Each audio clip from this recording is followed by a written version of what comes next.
അങ്ങനെ എല്ലാവരും പ്രതീക്ഷിച്ച പോലെ തന്നെ കേരള ബ്ലാസ്റ്റേഴ്സ് പുതിയ ഹെഡ് കോച്ചായിട്ട് ആഷ്ലി വെസ്റ്റ്വുഡിനെ നിയമിച്ചിരിക്കുന്നു. അതെ, താരം മുൻ ബംഗളൂരു FC പരിശീലിപ്പിച്ച കോച്ചൊക്കെയാണ്. ഒഫീഷ്യൽ പ്രഖ്യാപനമൊക്കെ ക്ലബ്ബ് പുറത്തുവിട്ടിട്ടുണ്ട്. എന്തായാലും എത്ര കാലത്തേക്ക് ചോദിക്കുകയാണെങ്കിൽ അത് ഈ സീസൺ അവസാനം വരെയാണ്. എന്തായാലും ആഷ്ലി വെസ്റ്റ്വുഡ് ഇന്ത്യയിൽ നല്ല പരിചയസമ്പത്തുള്ള കോച്ചാണ്. ഞാൻ മുമ്പ് പറഞ്ഞ പോലെ ബംഗളൂരു FCനെ നയിച്ച കോച്ചാണ്. അതുപോലെ തന്നെ കെയർ ടേക്കർ കോച്ചായിരുന്നു.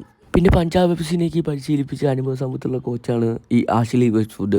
അതിനുശേഷം ഇൻ്റർനാഷണൽ ടീമുകളേക്കും പരിശീലിപ്പിച്ച സമ്പത്തും കൂടെ ഉണ്ട്. എടുത്തു കൊടുക്കുകയാണെങ്കിൽ അഫ്ഗാനിസ്ഥാൻ, ഹോങ്കോങ്ങിനെയും ഉൾപ്പെടെയുള്ള ഇൻ്റർനാഷണൽ ടീമിനെയും പരിശീലിപ്പിച്ച് ഇപ്പോൾ കേരള ബ്ലാസ്റ്റേഴ്സിനെ പരിശീലിപ്പിക്കാൻ എത്തിയിരിക്കുന്നു.